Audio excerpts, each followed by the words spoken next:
Hello, everybody. Now we are all together and we're going to kick off Masterclass Orlando. So welcome to everybody that's joining us. I know we've got about 70 people-ish that have jumped on. We're going to have a handful of people jumping in. We've got a panel of 3 different people we're going to be asking questions to, but really we want to hear from you, whether it's answering your questions or whether it is having your solutions shared with everyone else. So I'm not here to learn anything. I know nothing about the problems that you guys are currently dealing with. So my job and our job with Real Producers is to help facilitate a discussion among the best of the best. So if you're jumping in, we'd love for you to jump on camera, for you to, no, you're good, Mauricio, by the way.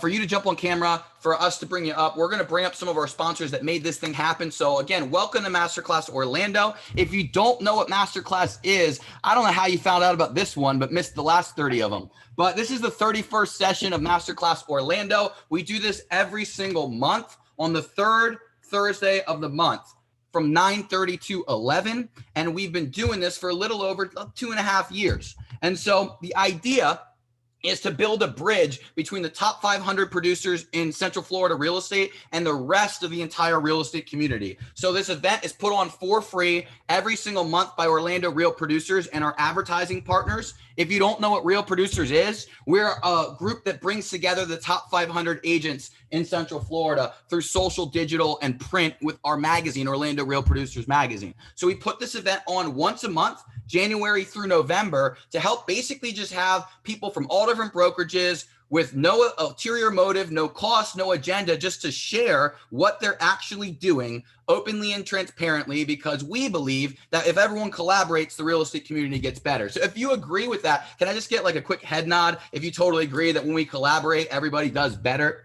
So that's the purpose. And Real Producers is totally free for these agents. It's paid for by our advertising partners, and there are about 68 of them, and they represent the best of the best companies in town. So these people are all referred directly by top 500 agents. So people that sell a lot refer these people, they're vetted, and they literally commit not to sponsor one event or to show up or to join a membership of a board or something. They commit to supporting the platform for 2, 3, and 4 year periods. And it is not cheap. So they are extremely vested in serving you guys long-term and building relationships with you. So if you want to know who these people are, or if you're trying to fill out your vendor list, just click the link that we just dropped in the comments. And honestly, everyone, that if you get anything out of this event and you're glad that it's free, the best way to thank us is check out that partner list and reach out to someone that you might want to do business with or just want to meet. So we've got a handful of partners who helped make this particular event happen and usually make Masterclass happen every single month.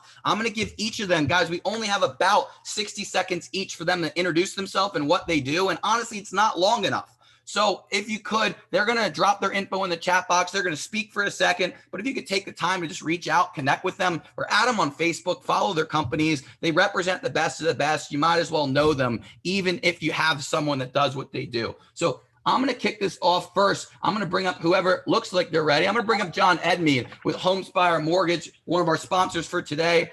John, you ready? Good morning, Orlando Real Producers. John Edmead from Homespire Mortgage. I'm the Orlando producing area manager here for the company. Great to be with you guys this morning. Hot topics in the mortgage industry. Well, unfortunately, the Fed is not showing us any love. We're talking a lot about inflation. As you all know, the pressure release valve for inflation is interest rates. So we've seen rates tick up quite a bit. The forecast is for the next few months to see rates on an uptick. So it's really important to get out there and talk to those buyers and make sure that they're setting right expectations. If I can help you guys with anything, I'll drop my info in the chat box. Thank you for having me on this morning. Thank you for being part of us this morning. Look forward to all that's coming on. Love it. Back to you, Aaron. Love it, man. 1 second. Let me switch this over to Heather Hurry with the Jeff Mackey team from Pillar to Post Home Inspections. Hey, good morning, everyone. And yeah, happy after St. Patty's Day. So just wanted to share with you, we are Pillar to Post, the Jeff Mackey team. I actually have Jeff with me right behind me. And it's super exciting. We are looking at a very busy March, another record month. So thank you to everyone on this call for continuing to support us. Just a little FYI, if you're writing up those contracts and you're looking at a close window of time as it relates to inspections, affiliations, we can get you on this schedule within a day or two.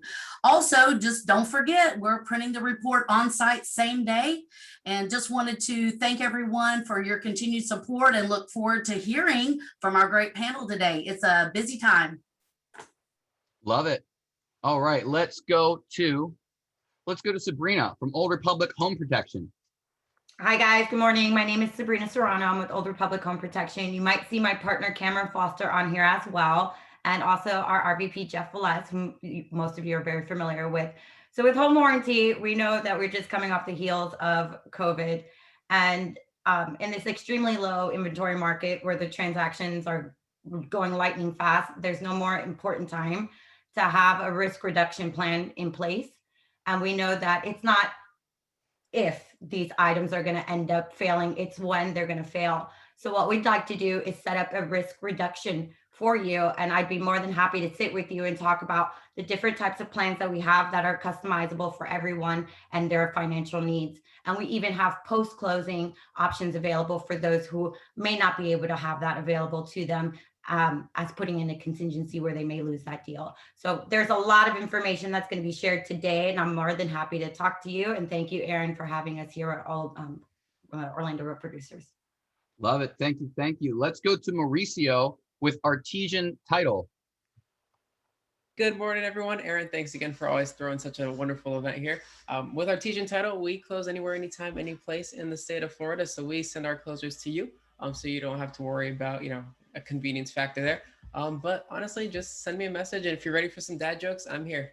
Back to you, Aaron.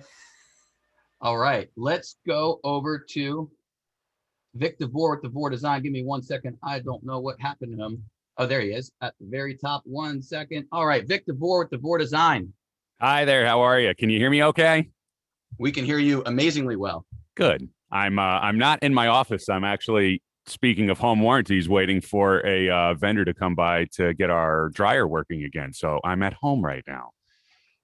I'm Vic DeVore. I own and operate DeVore Design. We do photos, video, and home staging. We provide listing media for all the top agents throughout Central Florida. And I know right now, with inventory as limited as it is, you probably feel like, why get professional listing media when you could take 3 cell phone pictures and you're going to get multiple offers? Don't think about what impact it's going to have on the listing itself. The reason that you hire professional for listing media is for the listings that you're going to get tomorrow. And that's our objective. It's to provide you with listing media and home staging services that you can leverage more listings from. So make sure you're positioned in a spot that once if there's a wave of inventory, you want to be in a position to be able to capitalize on that and get sellers' attention. So I hope that you think of DeVore Design when it comes to home staging and when it comes to your listing media. DeVoreDesign.com. I'll put all my contact information in the chat, and give us a call. Thanks a lot, Aaron. Thank you, Vic.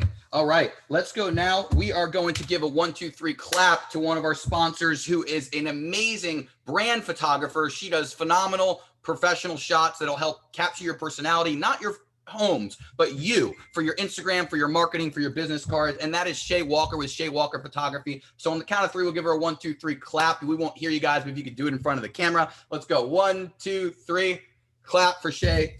And let's also, if there's someone from Systematic Home Staging on this, shoot me a message now, because I'm going to give you a 1, 2, 3 clap now. And if I am wrong and you're on this call, let me know and we'll bring you up in a second. But let's give a 1, 2, 3 clap for Joseph Sipp's team with Systematic Home Staging. 1, 2, 3, clap.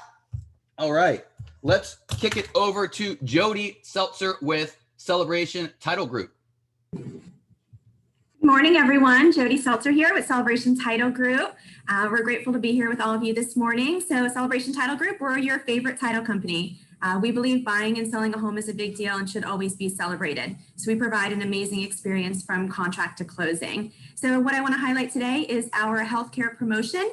So what that is, we are waiving our closing fee. Anybody that's frontline healthcare industry right now, whether that's a purchase, they're selling, or they're refinancing. So reach out to me directly. We're grateful for all of you. Thank you so much for all of your support, and we hope you have a great masterclass. Love it. All right, let's go to Zach Blesnick with Home First Lending. Thank you so much. Good morning. Hey, everybody. My name is Zach Blesnick. I'm the Vice President of Business Development for Home First Lending right here in Central Florida. Our mission at Home First is to be your hometown lender, providing you the service you deserve at the speed you desire. And as a result, we're very fortunate to have been the #1 rated lender on Zillow and Google with over 1,000 team reviews for the last several years. So we are a broker, not a lender, which means that we work for you and your client, not the bank. We take one application, one credit pull, and match it with a lender in our network to best fit your client's needs. So we can really tailor fit their situation. If you guys need assistance on closing costs, I just priced up a 640 FHA deal. That's a big pain point for a lot of people right now. We were able to give somebody a 3.75 rate and give them a 3% concession back towards their loan. So think about what you're going through right now with your clients and think about teaming up with a mortgage company that can get creative and innovative. What else can we do? Listen, we all know this. Real estate agents complain about loan officers because of two things: lack of communication and lack of follow-up. It's a big problem in our industry. And Home First has spent the last year investing time, money, and resources to increase our conversion to help you guys close more deals, right? Because it's a numbers game. So what have we done? We've invested in our marketing team. Anytime you guys send us lead, our marketing team takes those leads and we retarget those leads with marketing. And if you've seen Ryan and I's videos on Facebook, those goes out to our database each and every day. We have a full-blown ISA department. No, not one overseas, in-house Home First Lending licensed employees who call and follow up on the clients every single day so that you know when you hand a lead to our team, we're going to convert that better than anybody else. Give us a shot. We'll love the opportunity. We'll drop my information. Have a great masterclass and talk to you guys later. Love it. Thank you, Zach. Now let's go over to Tammy Birchler with HWA Home Warranty of America. She's got an awesome, exciting new thing to share with you that I don't know what it is, but I know she's excited about it. So everyone give your attention and give a round of applause to Tammy. Good morning. Good morning. How is everyone doing today? Thank you so much, Aaron, for having me. Welcome to everyone. My name is Tammy Birchler. I am with Home Warranty of America. We are your 13-month home warranty partner here in Central Florida. HWA has some exciting news happening in March. Our new brochures are coming out next Thursday, so please watch for those to come to your office. We've already started dropping those off. If you have any questions on those, let us know. And something we are doing for the month of March through May 31st, we always have some type of promo happening at HWA, and we have partnered with Amazon.com for the next 90 days to offer your clients a Arlo security camera. Not sure if you can see it. I have it here. But every time that you order a buyer's home warranty with HWA, your clients get an Arlo security camera. This is $129 value. I'd be happy to talk to you a little bit more about this. Please feel free to reach out to me anytime. I'm going to drop my information in there, and I hope we have a great masterclass. Thanks again, Aaron. All right. We are ready to roll now, I believe. That is pretty much everyone. Let me just switch this up. I know we still see Tammy's face. All right, I don't know if that worked. Okay, there we go. So we are going to kick this thing off. I'm going to bring up our panelists. You guys know who they are. And honestly, I don't have updated bios from every single one of them. So I'll tell you a little bit about the people, but honestly, I'm probably going to have them tell you what their sales were last year so I don't misquote them, because they all sold a lot and probably a lot more than their old bios from the past. But each of them are being welcomed back to the Masterclass Orlando stage. We've got 3 of them. They're all part of the core group coaching, coincidentally. So although they're from different brokerages, they're going to have some things in common. And I found it really cool that they actually recommended each other. And that just shows that people are willing to collaborate and work together in this industry. At least the best of the best are. So here's what we're going to do. I'm going to first bring them up. So let's see, Abby Nelson. So I think I have actually. Abby's called Central Florida her home since 1999. She attended Rollins College where she majored in Spanish. That's interesting. She's a member of Kappa Delta, was a successful member of the crew team, Go Tars. After graduation, she traveled to Australia and New Zealand while deciding her career path. She decided to make her mark in real estate in 2004. And since then, she's become one of the premier agents in Central Florida. She's ahead of the curve with her emphasis on tech marketing strategies. And she's super meticulous when it comes to attention to detail. Abby's assisted by her team and continues to increase her customer base. She's dynamic in Central Florida, and she sold, I'm going to guess, Abby, you can correct me if I'm wrong, but your team sold somewhere in the neighborhood of 100 million last year. Is that fair? No? Right bring me down a notch. 100 plus homes, I should say. Sorry, Yeah, I said I mixed those 3 two. homes. You sold 100 plus homes. How much was that for? It was just over about 55 million. 55 million. Sorry, I get these numbers all mixed up. But let's give a giant round of applause to Abby Nelson because 55 million is ridiculous. Let's go to Dan Grieb. Oh, let's go to Dan Grieb next. Let's see if I can add him as well. Dan is an agent that has been around for a very long time. Dan, when did you get started in real estate? You are muted, by the way. Let's try to fix that here. It's on your camera though. You good?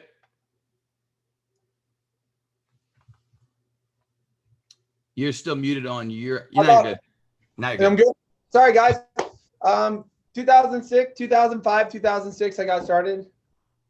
Love it. Dan runs a team. They sell hundreds of homes a year, every single year. He's been in the top, 50 or so agents, sometimes way higher since the first year we had Real Producer rankings. He has completed actually, this is probably not updated. How many Ironmans have you done?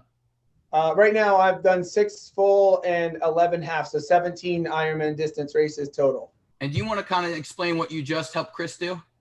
Yeah, I just helped the first person with Down syndrome complete an Ironman, which changed the world for people with intellectual disabilities. It's a real honor to be the guy that did that for them, and just made a whole world become relevant and build what's possible for people just like Chris, who has Down syndrome and intellectual disabilities. Love it. So tell me about what your team sold last year so that I quote this right. Well, rather than do that, because we're all core members, why don't I just tell you what I made in profit? Because that's what's important. That's what the core is all about. So my profit was right at 900,000 last year. So how many units and what my volume is irrelevant. You should actually be asking me what my profit is, and that's it. Okay. So let's talk about that. And I'm going to also bring in, why don't we just bring in Justin Core as well. Justin, I don't even have bio from you, but I know you run a giant team. I know that you were ranked in the top 30 last year. I know that your team probably sold 100 plus million. Can you give me an idea of what you sold, how big your team is? And if you want to talk about your profit, go for it. So we all come from essentially the same philosophy, but yeah, everybody likes units and volume and everything else. But yeah, I run a small team and then a small brokerage as well. So we've got on my team, I've got about 4 in addition to myself. And then we have about 15 producing agents in the office with staff. We've got about 25 people in the company. So my team, we did roughly 45 million in volume, about a little over 100 homes. The office, we did another about 125, 130 million in production. And so, yeah, we're tracking. I mean, where my focus is just getting systematic on production month by month. We can always trim expenses. We can always grow the profit line. But right now we're focused on, closing, as a team about 15 deals a month. Love it. I love it. Is there and Abby, do you want to talk about any of the things that I didn't ask you? I mean, if anyone has any questions, happy to answer them. Perfect. Let's just dive into all the questions then for the group. So obviously, by the way, if you're listening and you have questions for this group, just drop them in the chat box, but make sure you also write them down, because what happens is so many things get thrown in the chat box that at the very end, when I say who has questions, your things are like 100 posts up and some of you guys don't remember your questions. So when you have a question, jot it down and then drop it in the chat box so we see it, but have it written so that you actually can go back to it if it doesn't get answered, or you can cross it off if it does. So here's the first thing that I'd like to ask you guys about. And in a little bit, we're going to throw you guys into breakout so everyone can discuss this. But tell me about what you are doing differently that you aren't used to doing. So what is different in your business right now that you have not been dealing with in the past? And how have you pivoted to that new challenge? Let's start with you, Justin. Begging for listings. I'm just like, I will get on my knees and beg if I must. Now, but for real, that's been probably the biggest change over the last 6 months or so, is just a fight for inventory, which is why we're having this class. But on the when you're used to carrying a pretty heavy amount of listings and keeping them in circulation and having stuff to market, and then right now it's they're only on the market for a couple days. And so how do we get more business from that? How do we have leads come off of these listings? That's been one of our mindset shifts, is continuing to have, new buyers enter the fold when we only have our listings on the market for a couple of days at a time. Love it. What about you, Abby?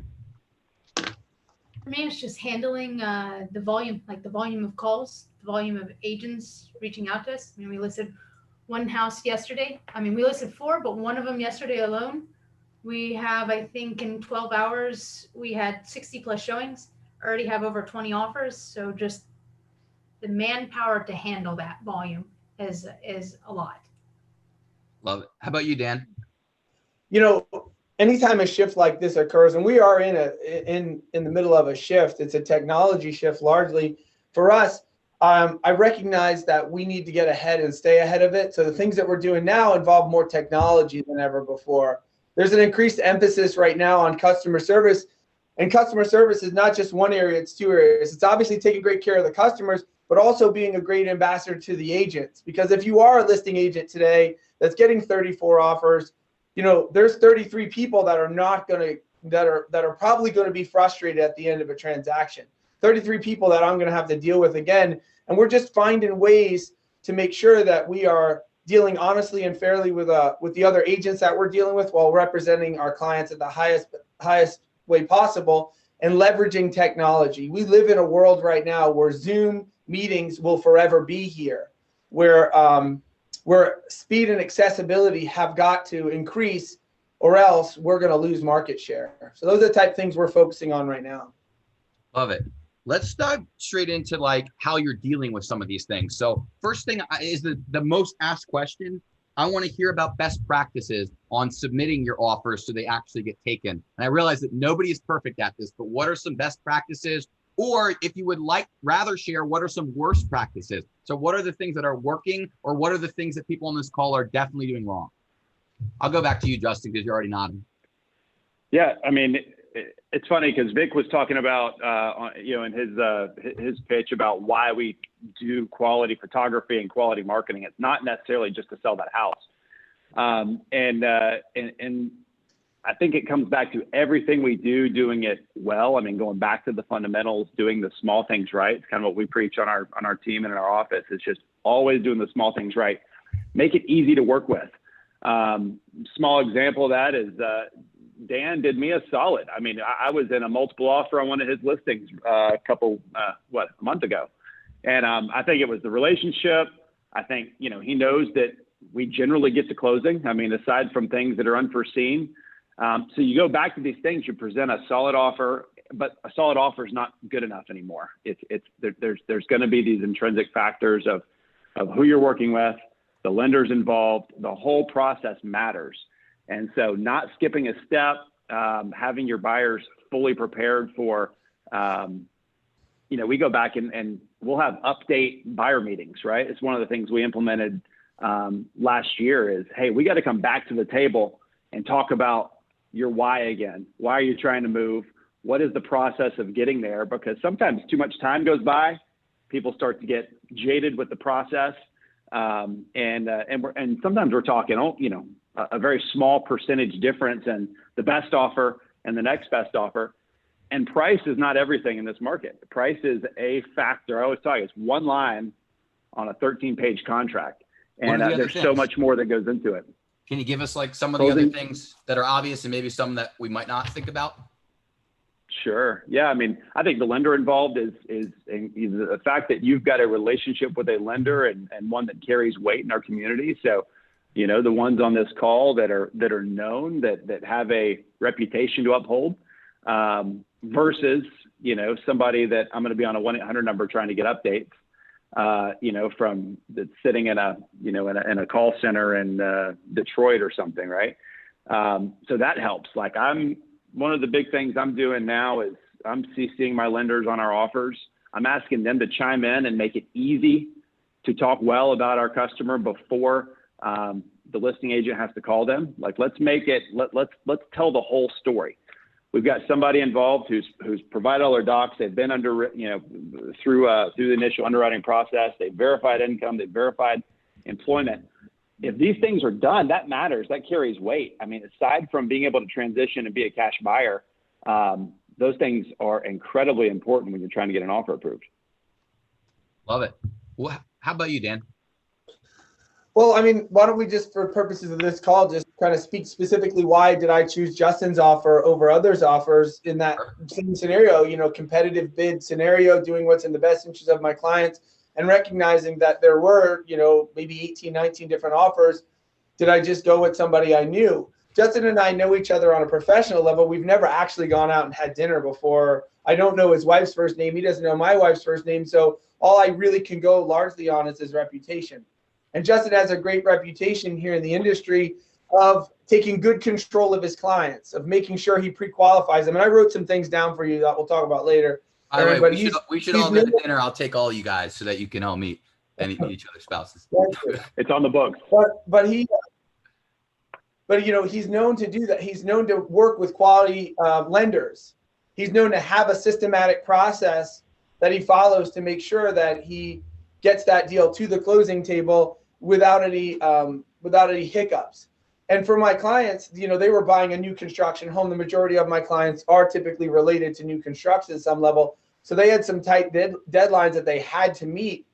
And I had to take someone not that just could offer the best offer, but also had the best representation. And Justin's reputation and the lender he worked with, their reputation is what clearly put them over the top. Now, with that being said, and I've got some tactics, like I said, we'll talk about later. One of the things that Justin does a very good job of is he does a very good job of engaging agents through events like Real Producers so that people can get to know who he is. He tells a good story on Facebook. You kind of understand it and you see his processes. So then when you're looking at an offer, you're looking at the details of that offer. You're looking at the quality of that agent and their character, and then you're looking at the quality and character of the lender they're working with and wrapping that all up in the processes they follow to make a decision. And that's why we chose Justin in this case. And it's no big surprise that we closed without any major hiccups. There were issues along the way, but because there were two professionals, they were handled very professionally, no emotion. And boom, it's already closed, no problem. And we're both getting referrals from our clients because of a great experience.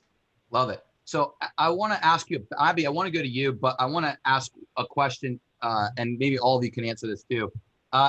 What does someone do if they're not Justin Core or Abby Nelson or Dan Grieb right now to be able to be taken seriously as a professional? So if I'm an up and coming agent and I have to go up against the Justin Core and I want to tell Dan Grieb that I am legit, what should I be doing? Abby, do you want to give me a couple ideas to that? Yeah, and I kind of can answer what not to do, I guess, in some things. And we see just, first off, y'all, poorly written offers, right? When the numbers are in the wrong spaces right away, it's a red flag for me as a listing agent. And I can't tell you how many times that happens. So double check your work, have your broker review it, make sure that your offer at least is written properly. Because that's, if I don't know you, the email you send to me, the calls that you make, this is your introduction. And if it's not a good experience right when we open that up, then I'm concerned about the next steps and how are we going to get through inspections? How are we going to get through those next hurdles? So just right from the very beginning, communication. It's so important, right? I mean, I get offers with no contact information with just here you go. And I'm like, so there's so many steps from the very beginning to set yourself up for success or failure. And just presenting it the right way, copying the lender on that, having the lender be communicative, having prepped them for that in the very beginning. Because when we are selecting and narrowing it down to the offers we're going to go with, we reach out to those lenders. When we can't get them on the phone and we're having a hard time right at day one communicating with them, red flags go up. I mean, that's our seller's biggest concern. It's stressful for everyone, right? I don't care if you're a listing agent, you have a bunch of listings, still a stressful process in just such an extreme market. So providing great communication, being responsive, because that's the issue. A lot of times our deals fall apart because the lenders run away, the agents run away. And so if right away from the very beginning, You're hard to get a hold of. There's lack of that. It's just red flags. Let me ask all of you about that. And then if any of you want to chime in and I skip over something, just feel free to. Tell me about picking the lenders, because not everyone in this call has the right lender, it sounds like. What should they be looking for to finish without pumping your lender up? What are the traits? What are the characteristics? What are the red flags? And I don't just mean like they don't answer their phone. Like that's obvious. Like what are the things that might be overlooked that a newer or that might have taken your level of experience in real estate to know the difference between your lender and someone you might have made a mistake of using in the past? How would an agent know what to look for or identify? I mean, Just go ahead. There's a lot of good lenders out there. I mean, I say that. So it's not a matter of, do I know this person personally? Now, the ones I generally work with, I do know very personally, like, you know, and I use that to get my buyers to use them. I know where their kids go to school, right? I know, like, if I need to get a hold of them, I can go and get something done in a press situation. And I know simultaneously that lender doesn't want to drop the ball because we send them a lot of business. So I think it's important more than anything for you to get a rhythm with a lender. Pick someone and don't be the person that floats around and uses a bunch of different people all the time. Be consistent. I mean, until you get to a point where it matters and you've got, and you can be consistent with a couple for different reasons, right? Maybe they offer a different product or personalities. Every lender is not perfect for every personality. I mean, I'll say that from experience, you know.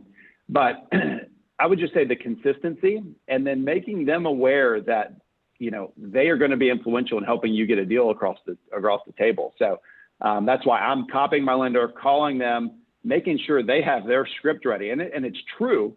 But when I'm on the listing side and I'm calling down the list and trying to speak with lenders, sometimes they answer and like, hello. And I get the question of like, well, almost like, why are you calling me? And I say, one, I want to make sure you answer the phone. Like that's we're on a good start. So now tell me something about the buyer, right? They don't have to tell me everything. They don't have to give me their full financial picture, but oftentimes they will. And sometimes it's helpful for the buyer's case and sometimes it's not. Sometimes you quickly will find out they've actually submitted nothing. It's a stated income and they haven't really verified anything. You're way down the list. So it's a combination of making sure your buyer is prepared, essentially to go to battle in this market, and that the lender is fully invested in you being successful. So it's not about any one person. You want somebody that's easy to work with, that builds a reputation for closing. But at the end of the day, it's checking those boxes of, hey, we're doing all the right things up front to make sure you don't have a deal fall through later. Love it. So if I'm hearing you right, what I'm hearing from all of you is that not only are you picking the right lenders, but that you're communicating very clearly with your lender team right now. Like in this market, we need you like on point. Like all of your lenders have been clearly communicated with that, like right now they are the difference maker in a lot of these deals. And where they might have gotten away with certain things in the past, like right now you need them all in, communicative, responsive, ready to roll, buttoned up, crossing their T's, dotting their I's, or it's going to probably not get to the closing table. Is that a fair assumption to make, that you're kind of like setting those expectations stronger than maybe in the past? Yeah, and like when I present an offer, I copy them right on that offer going out, and their expectations are when I send that out, they're going to reply all right away to that listing agent. Hey, I've got all their documents. I've got this. If you need anything, don't hesitate to reach. Just relaxing that listing agent, right? Making them feel comfortable, making them feel like they're involved from the get-go. Dan, you sound like you were about to add something too. Yeah, well, you asked two questions there. One that I think we skipped over, and the second being that how we pick our lender. So the first thing I would like to say is, if you're a new agent, remember, Justin, like when I talked earlier, I don't really know Justin, but what I do is I can take a look at his reputation. And so if I'm not a friend with you on Facebook, or I've never met you at an event, then your reputation is largely going to be based on the package you submit and how you go about submitting it. So I think it makes sense to customize your listing package and your buyer package, your buyer offer package. Have you thought about how that will be received?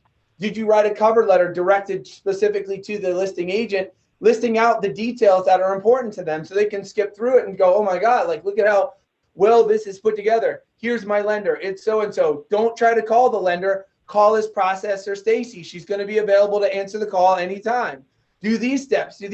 We plan on doing our inspection with this company. He's a very fair guy. We're not using some crazy guy called the inspector crazy who's going to rip the house apart. We're using this guy. Here's our process. Here's our offer. My clients are prepared to do X. This is who I'm representing, Mr. and Mrs. Smith. You know, he's a football coach, she's a nurse. The more story you tell and send that package over, and then, as to Abby's point, you have a well-written offer backed up with a solid pre-qualification or pre-approval letter. That's automatically going to stand you out. In nothing else, your professionalism. So maybe you won't get this offer, but the next time I see your offer coming across, I'm going to go, there's a sharp one right there. And if you don't have experience or you don't have a ton of recognition, your brokerage might. So lean on your brokerage. Tell a story about your brokerage, or tell a story about the team you work on, because that'll stand you out as well. This is a small world we live in. While I may not know you, I might know your broker, or I might know your team leader, or I might know someone else, and I might call and say, hey, does this Steve guy have his head screwed on? Well, he's gonna be like, it's one of my rising stars. And while I may not be able to accept, your reputation, I can actually bet on their reputation on your behalf. You can borrow a little bit of their reputation. So, there's a saying, it says the hungry always get fed. So the hungry always find a way to win. The sign right here says winners find a way to win, and they'll do things that make themselves stand out. And last thing, in terms of lenders, more than anything else, what you heard from Abby and Justin say, who are both systematic agents, is that they have a plan. They've already pre-discussed with their lender partners how we're going to win this deal together. Both of them are not talking about real estate agent over here and then mortgage over here. It's like, okay, we're coming together and we're both going to work together so we can get this deal. Because if Justin doesn't get the deal or Abby doesn't get the deal, then their lender's not getting the deal either. And they've got a specific plan to do that. I will tell you that it's obvious that 95% of the agents that submit the offers, they do not have a plan with their lender, and therefore they don't stand out. And Dan and really everyone else, how can you tell? I mean, I know you guys can tell, but like, you guys are seasoned vets. How do you know to sift through the BS? The obvious ones are obvious, but tell me about the less obvious, the stuff that takes like a little better sniffing to sniff out that it's BS. It's obvious. Yeah. Good word. So there was one point I wanted to make, that if you're a new agent, trying to fake it till you make it in this scenario doesn't work. I love helping the other agent if they give me the opportunity, right? Like, I want everything to close. So I've had people where it's like their first deal and they try to come at me and like, no, you're wrong, you're this, you're that. And I'm like, whoa, right away, bad start. Versus if someone tells me, hey, I'm a little newer, but I'm really excited to work with you and get this done. I mean, sales, right? Show your excitement, show your enthusiasm, but show that you also care and want to work together. Because at the end of the day, that's really, really important. And when we have someone coming at us like, just trying to, be a jerk from the beginning, it's not going to win us over. And I have no problem working with someone that's brand new.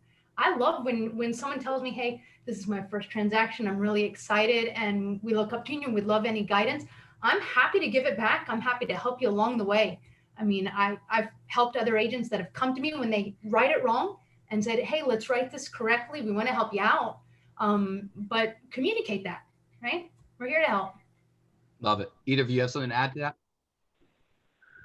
Yeah, I mean, it's often easy to know when somebody's not paying attention or doesn't have a process. I mean, the way an offer comes across, what it looks like. I mean, a lot of times you can honestly just, if you printed them all off, you could pick the prettiest one and it's going to rise closer to the top. May not be the best, but everything else that kind of comes along with that. So one of the things I was just going to, kind of curtail this to is it also depends who the agent is that you're presenting to, right? So all that plays a factor as well. And this is, more or less poker, like who's the person on the other side of the table and what is it they want? And so if Abby's got very specific, cover sheet or things she wants to see that she's requested in MLS, it's important for me to, as much as I want to go on Orlando Real Estate Mastermind Facebook and complain about it, that's what she's asked for. I'm trying to get a deal done with her. I need to kind of play that role and play a part of the process. So, sometimes that's much more exhausting than others. But know who you're speaking with. There's also times I know that somebody doesn't list a lot of property. And so how they're going to present to their seller is going to be very different. And so I know I want every offer I present to be able to, not that it will be, but oftentimes it is, to be able to just be forwarded off to somebody's seller and them say, hey, I want to work with that guy as a part of that. So it's important to have something that looks right, that's easy to understand. I'm doing, I've implemented videos. For that? Like, what does that actually look like? Like, can you give me, I know it's kind of hard these days, but can you show us things that people should be doing? No, but it's yeah, I mean, it's just doing all of these small things right every time. So once you say, hey, this is how I'm going to write my offers, every offer is going to have some little nuances to it. But in the email is very simple. At the front, it says, hey, so-and-so, nice to meet you, or good to hope we can work together again. And then a small bullet point breakdown of my offer. I want them to be able to open that email and see exactly, not hiding any of the details, what it is we're working with.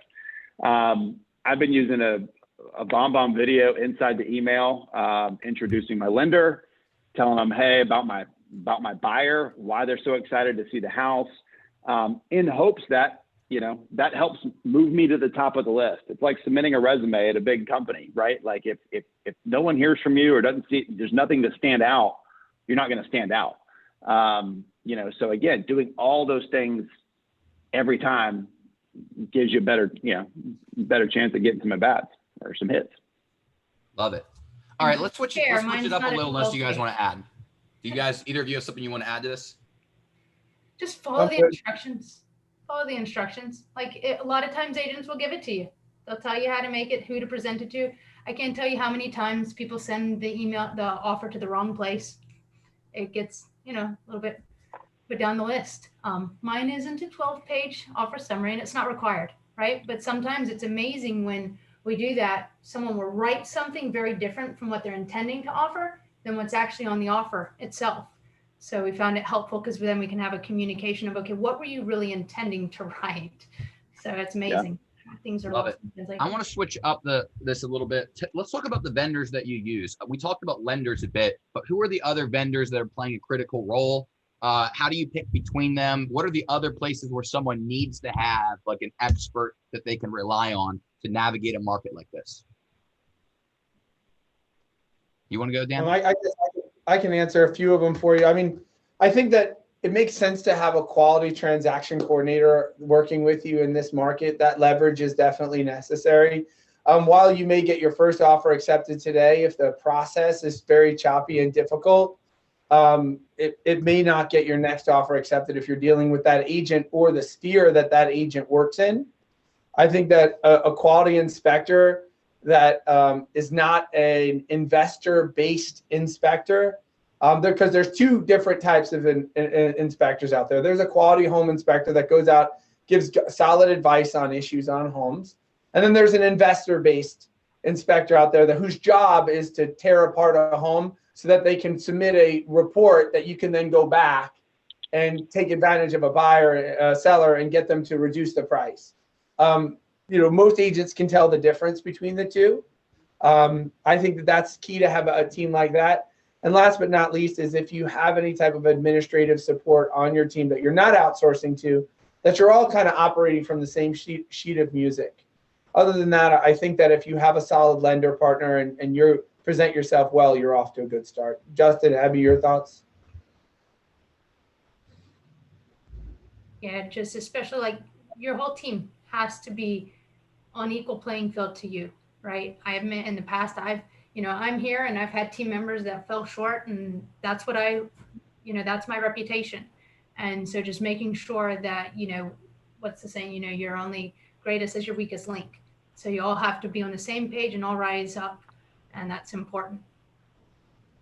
Justin, anything? I would just say surrounding yourself with quality vendors is huge. And you don't know when you're going to need them until you need them. And so when we get into an inspection related issue and there's a problem, I've got I want to call somebody who knows whatever that issue is, so whether and it's not all contractors and things like that, but I want to be able to get to the point of an answer as quickly as possible. It's always having somebody who knows you, who will take your call and give you an answer.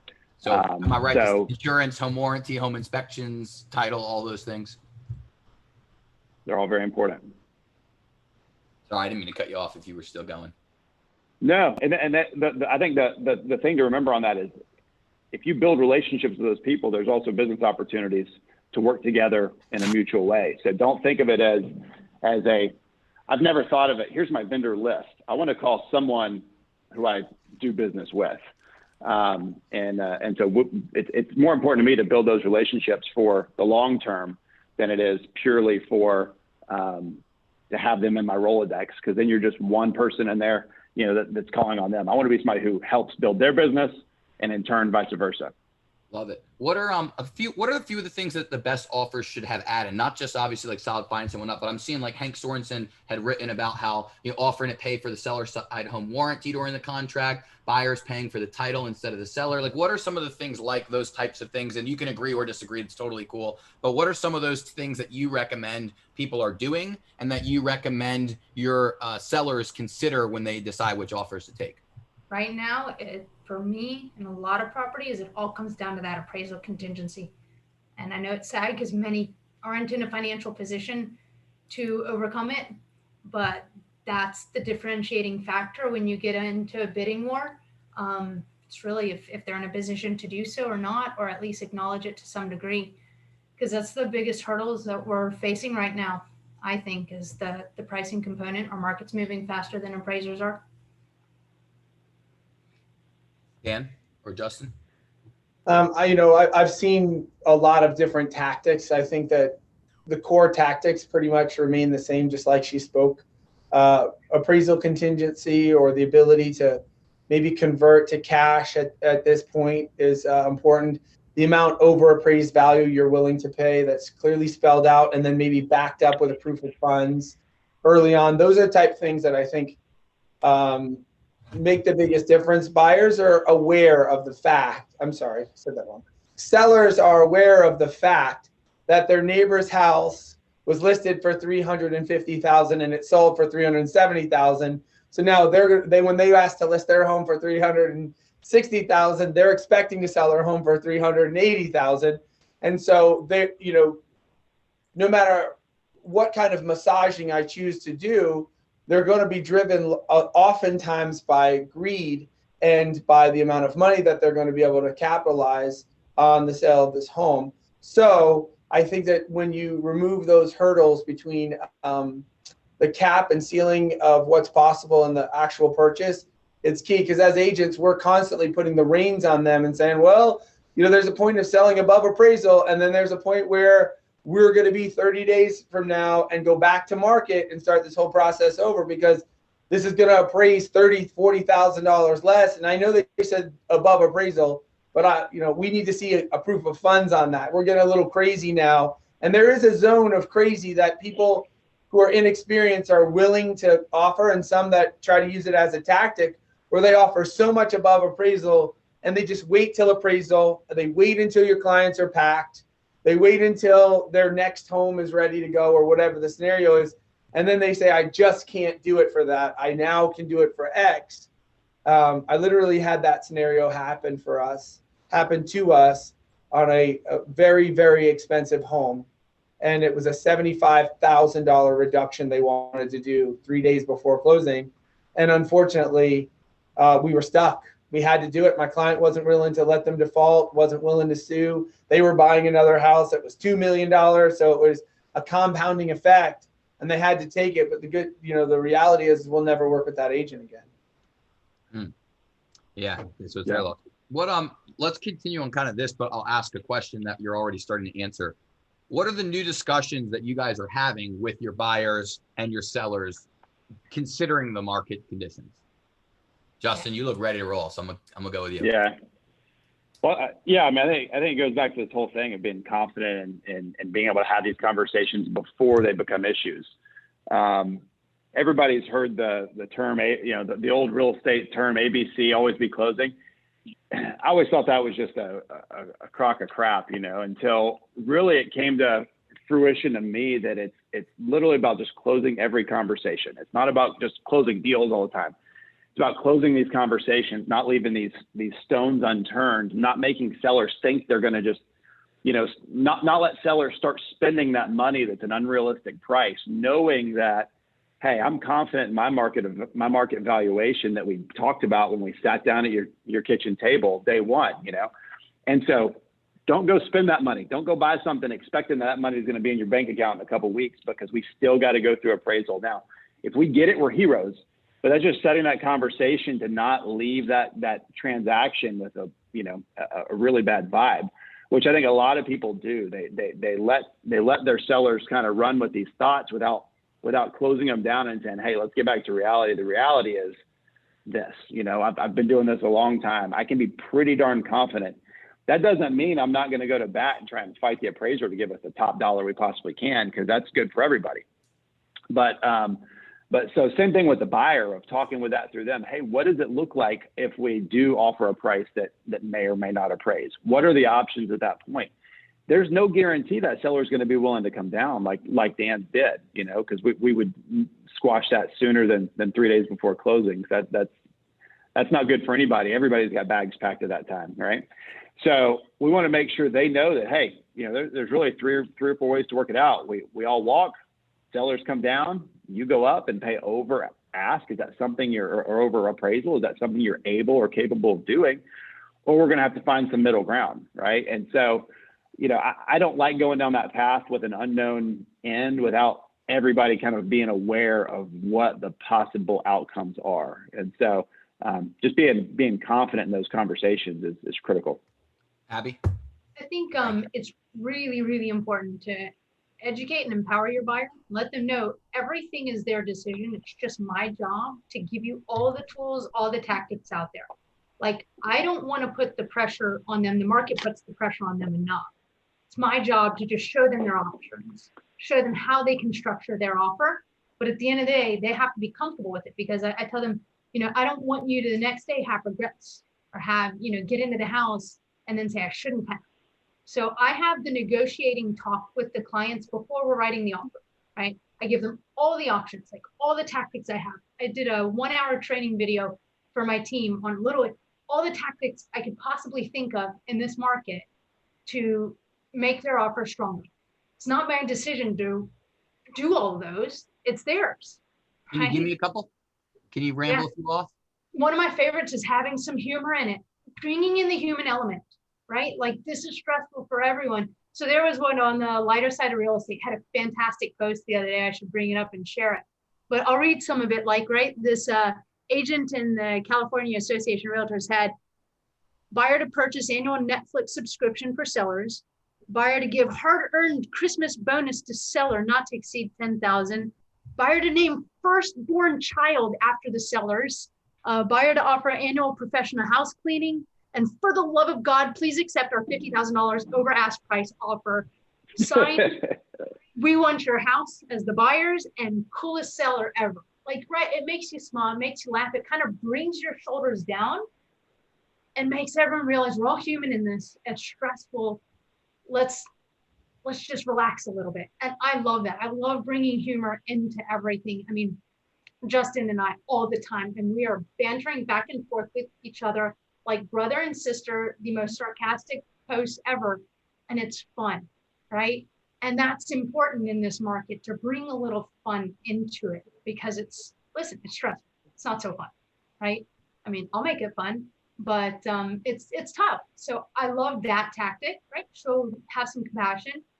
I mean, gosh, I could literally spout off a list, right? Everyone knows escalations. You can escalate going above the appraised values. You can pay for title insurance. You can pay for commissions. I mean, I could literally, again, spend an hour going through negotiating tactics. You got one or two more you want to ramble off? Oh, man. All right. Like stronger escrow. How about this one? I don't know. I have to check with my broker. Maybe y'all can answer this. Is this one okay? How about a signing bonus? Guaranteed money out of the gate? Yeah. Here's a check submitted with our offer. Signing bonus, not a part of the contract. I haven't checked on that one yet, but I came up with that one the other day, and I need to check with my broker. It could come from Abby, probably. You can't do that, but you can make a non-refundable. Right. You can offer a non-refundable escrow, but you can't do anything outside of closing. But yeah, that would be great. Hey, just for considering my offer, you know, I'll automatically make half my escrow yours, you know, or something. I think that's genius. I think that's a great idea. I'm writing that one down. That's What a else great you got, idea. Dan, let's hear some of yours. Well, actually, I don't have tactics specifically to that. My tactics are more around the mentality for agents. Do you want to Let's hear hear about the mentality and also how you handle the discussion. Yeah, so this is for agents, actually, for the people that work for me. So if this is an appropriate time, I'll share that. So I wrote down 7 things. Number one is I think the first thing that agents have to do is they have to recognize that they're not in a buyer's market. They think they're in a buyer's market, you're not in a buyer's market, or you're not in a seller's market. If you think you're in a seller's market, not in a seller's market either. Right now, you're in a skills-based market where skills play out more than anything else. And you got to be sharpening your skills every day. The first thing I wrote down is pre-qualification is critical. Pre-qualification of your buyer, the why they're buying, pre-qualification of your seller, the why they're selling. When you're speaking to a buyer, the first question is really a pre-qualification is, are they willing to endure the process? Because this process is no longer go see 2, 3, 4, 5 houses, pick the one you want, submit your best offer, get it accepted. It's now maybe go and submit 7 offers to get rejected 6 times. Are you willing to endure the process? Because for agents, the number one thing that they have to be able to manage in this environment is their mental mindset. If they lose their mental mindset, they work with a bunch of buyers who give up and go back to renting, then the mental mindset becomes nobody's buying. Inventory is too low, but actually right now my team has more pending than we've ever had pending in the last, probably 4 years. And it's all because they made a mental shift. The next thing is communication with all parties. Are you communicating at a level you've never communicated before, either via email, text, phone calls, to stay in the loop? The third thing I wrote down is management of your transaction. Do you have a specific plan of how you're going to manage yourself and through the transaction? Not only you as the agent, but through the processes of the inspection and notifications and such. Number 4 thing I wrote down is relationships. Relationships are going to be key, especially if the market gets much tighter. Who you know is going to be important. The relationships you build are going to matter more. If I go on a listing appointment and I know that one of my friends that's an agent has a buyer for that home, I may actually say, I got a buyer for this home right now. On the listing appointment, I already know. And as soon as I get in my car, I might be calling that guy up and say, still working with so-and-so, they still looking for X. And I might make that match and it might not ever hit the MLS.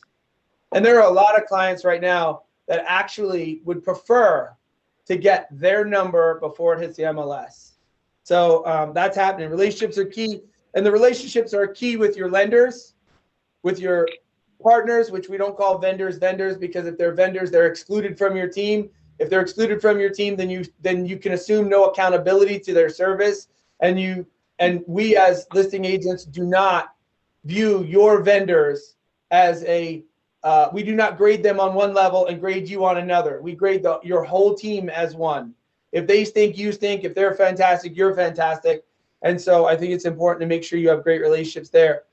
Number 5, your reputation is going to be everything moving forward. And don't forget, we might go to sleep tonight with all of these homes selling in one day. We might wake up tomorrow and all of a sudden it's taken 40 days to sell a home. And the people that you refused to answer the calls for yesterday are the very people you're going to be begging to make an offer on your listing tomorrow. And so if you do not treat them with courtesy and with respect, they will remember that you were the a-hole.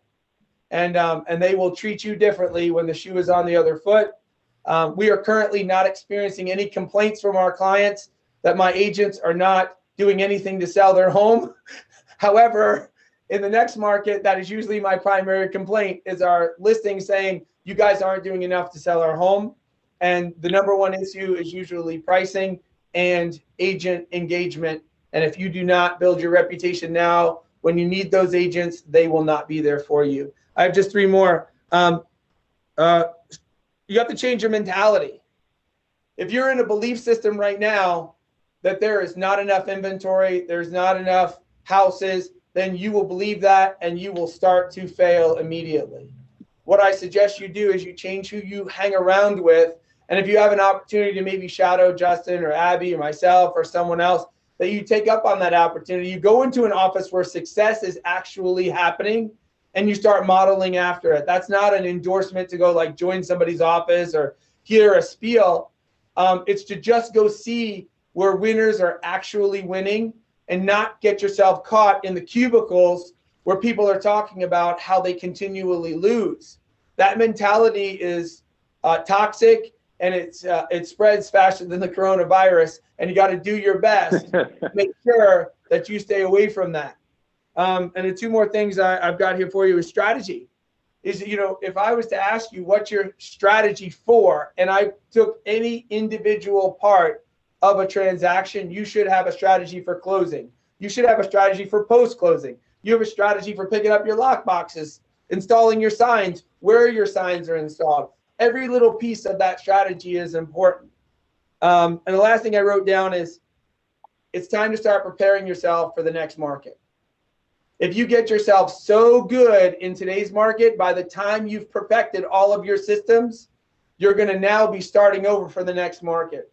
Real estate is a cyclical thing, and it literally changes overnight. I believe you heard it here first. Nostradamus Grieb is speaking.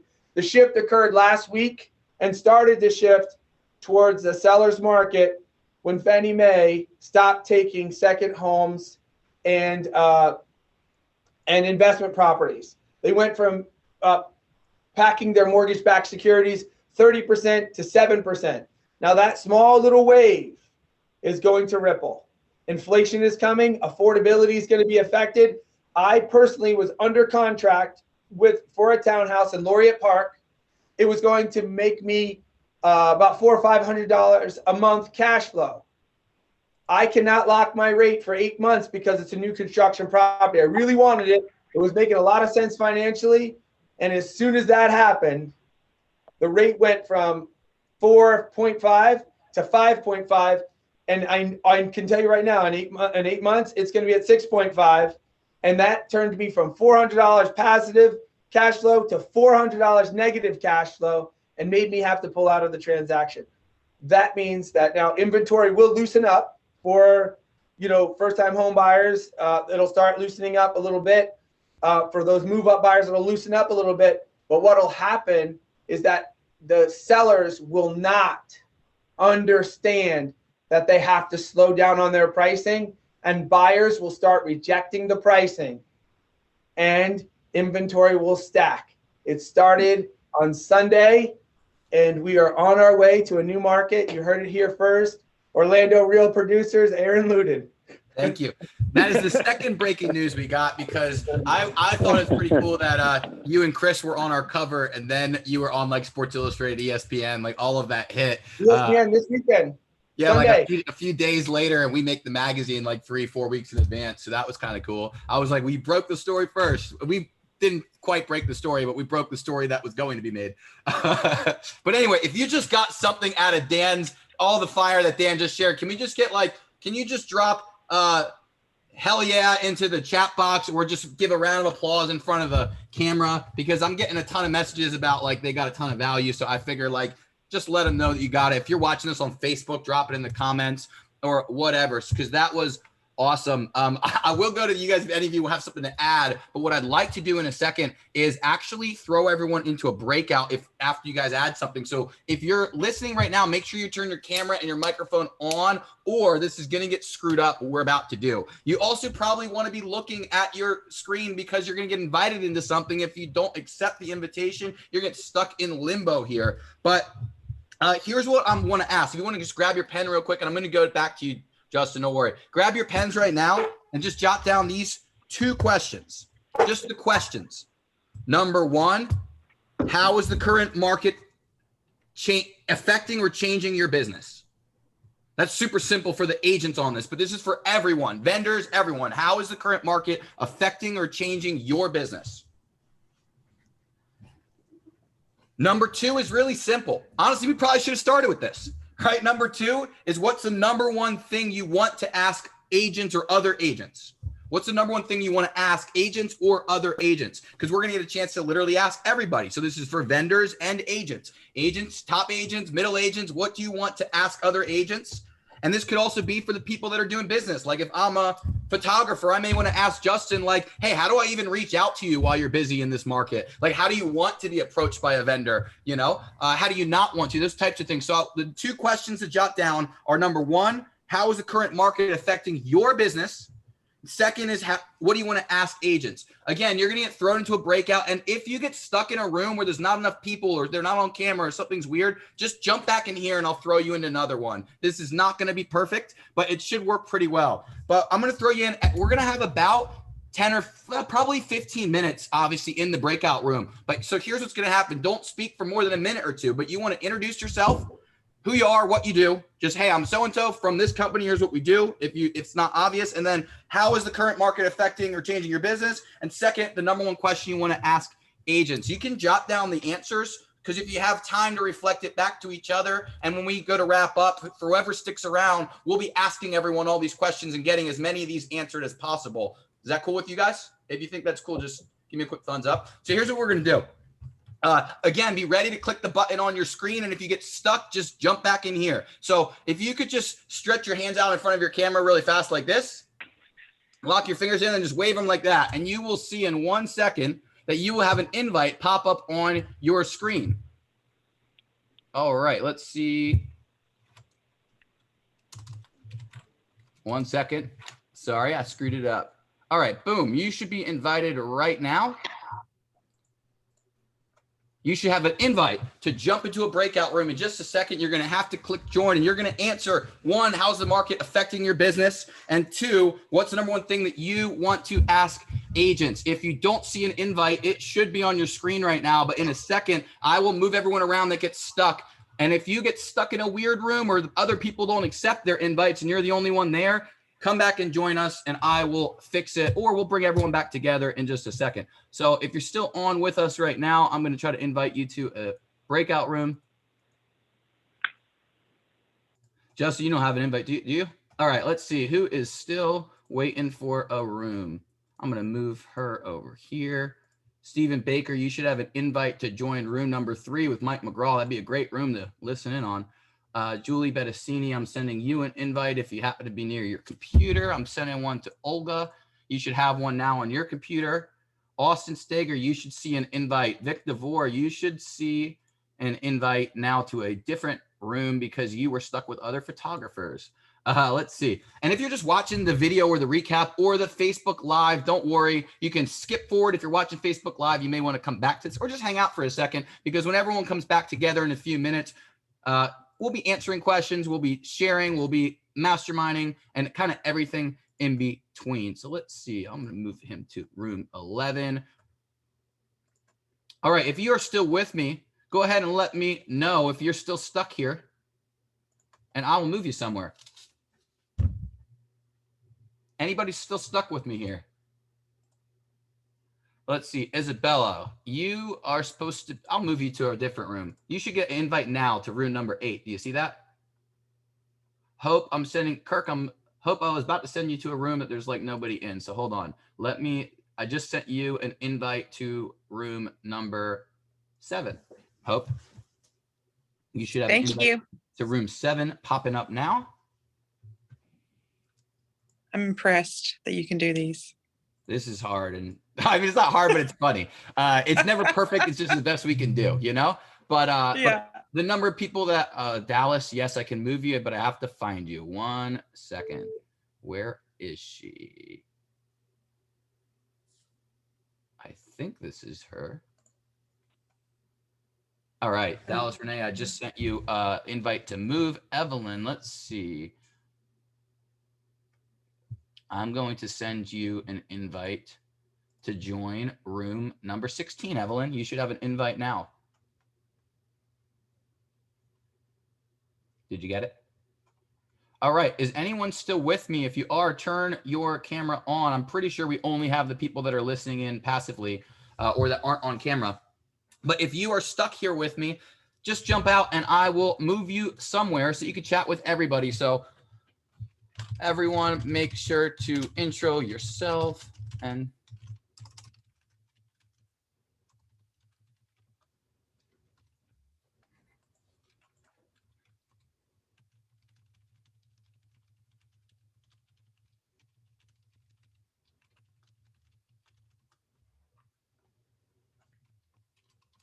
Oh, right. If you're watching this on Facebook Live, this part's a little bit awkward, right? Because it's silent. It's just me here in a fake masterclass. But hopefully, I didn't make this announcement earlier, but I'll tell you now, we are going back live to this room, Masterclass Orlando, for April. That is on, I believe, April 5th. No, April 15th. We are back live, Masterclass Orlando at Harry Buffalo. What's up, Vic? It's just you and me, man. I'm going to move you in somewhere if... or we could just chat. I just stepped away. I just had to step away for a second. No, it's cool. I figured I just didn't move you somewhere because of it. But we are going to be back live. You heard it here first. Vic's going to be bringing the coffee. And oh yeah, sorry to throw you into the bus if you weren't planning on it. Oh yeah, for sure. Coffee. We're going to be live at Harry Buffalo, and you can register right now at masterclassorlando.com. We didn't tell you the topic yet. We didn't tell you the speakers yet, but it's our 30-second session. So we hope you trust us that we're going to have a good one. We're back live at Harry Buffalo, 9:30 to 11 with a networking lunch for whoever wants to stay from 11 to noon. We have a little bit less space. It'll be, I don't want to say it'll be socially distanced, to be honest, because it won't be, but we'll be as socially distanced as we can be, as you want to be, as you're comfortable with inside. We will not be filling to capacity. It will be about half capacity, spread out over 2 floors. Bring your mask. I'm not going to police them, but you probably should wear one. And that's kind of what we plan on doing. And Vic, you got any thoughts? You want to add anything? Anything you want to ask these people today when we bring them back? No, I mean, I think it's, I like what Justin and Abby are saying, when it comes to low inventory, and also what Dan said, don't have the low inventory mindset. Just keep pushing forward. Love it. I want to see inventory just as much as everybody else. It helps us. I love it. All right. And then I'm going to just take one more second. I'm going to blast out one more thing to everybody. I might even give people a second to answer. If you have time, feel free, agents, to answer that second question for others in your group. Yeah, this is fun, right? If you're watching this on Facebook Live, you get to watch me just hanging out between this session. We got like 78 participants spread into, we have 13 breakout rooms, but they're actually not all in use, or 18 breakout rooms. They're not all in use. There's probably 13 of them that have people actually in them and engaging. And you can't see that right now on Facebook. And I don't want to jump in and out of the rooms because it totally screws up the recording and it freaks everybody out, because every time I go somewhere, it plays, this meeting is being recorded, and it interrupts somebody. So I'm just going to stall for a quick second, give them a second to do this. I'm going to hang out with Vic. Hopefully you guys can actually hear Vic. I just realized you're probably not seen. Now you're here. Now I'm hanging out with Vic, waiting for everybody else. That probably would have been smarter to do about, 6 minutes ago. But we bring you all back shortly. If you are done in your room, feel free to come back and join us in the main session. Boom. All right, this is fun.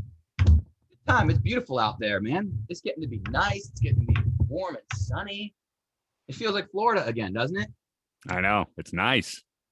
If you're watching the recording, by the way, or if you just jumped in on Facebook Live, you're going to want to get the recording. You should probably drop your email in the box below, or drop a comment so you can go back to the beginning of this when this is all done. And here's why. Dan Grieb just spit some fire. These guys have been teaching a ton of great stuff the entire time. Like, to be fair, Abby and Justin have given me both a page of notes, but Dan just literally listed off like 10 things and he rambled it off straight up. And they were 10 things that could have been the entire masterclass. It would have been valuable if we just did that. And so if you're just tuning in, you missed the beginning, you're going to want to make sure that you get the beginning. And if you're just like, I don't know, scrolling your Facebook right now, drop a comment or something so this thing pops back up and you don't miss that, because I guarantee that there was plenty of money falling from the sky, metaphorically speaking, but almost literally speaking, in the last, 20, 30 minutes of this session. Would you agree with that, Vic?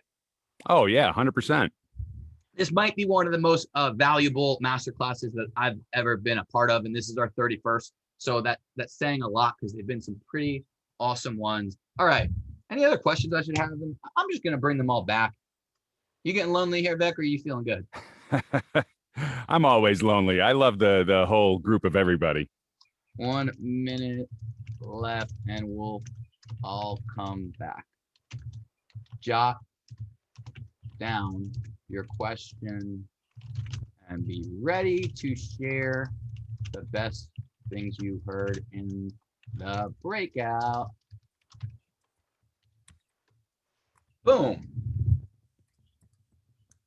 So part of me thinks we could do like a really cool one-day seminar if we got a bunch of awesome speakers. Let me know what you think about that if it's on Facebook. I'm talking like the best speakers in real estate all across the country. And then honestly, we won't just do the top 500. We'll do top 500 from places like, we'll do top 500 in Chicago and DC and Baltimore and Houston. And, you know, we can go all across the country with real producers, throw them all into something like this and have you guys masterminding with the best of the best agents from literally around the US. Heck, we might even be able to do around the world if there's someone else to include or that is valuable. Let me know if you think that would be fun in the chat box if you are on Zoom or the chat box on Facebook. And right now I'm going to close the Zoom rooms to bring everybody back. They're going to be back here in 57 seconds. So if you're watching this on Facebook, don't worry. It will get normal in a second. It won't just be me in front of a fake masterclass crowd talking to you with Vic, who's outside enjoying himself. And if you need photography, by the way, Vic DeVore, DeVore Design, they're one of our top sponsors of Masterclass Orlando and of the Real Producers platform. But Vic's team sponsors every Masterclass, or they at least, I believe they've sponsored every Masterclass. And they're actually the biggest sponsor of Masterclass because they also bring the coffee. They bring the coffee as well. So they have one-upped every sponsor, and we are extremely grateful. If you've ever drank coffee at a masterclass, you can thank Vic. And if you haven't, you can join us next month, April 15th at 9:30 a.m. Go to masterclassorlando.com. We'll be at Harry Buffalo, and Vic DeVore, DeVore Design will be bringing the coffee. And so free coffee to start. Otherwise, everything else, there's no cost. There's no agenda. There's no ulterior motive. Get your seller to the right price April on the front 15th, end. We will be there, though.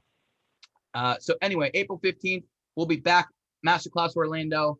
Hopefully you guys are joining us right now. Hello, everybody. Vic, I'm kicking you off of this thing. See you later. All right. If you guys are coming back right now, we want to hear from you guys.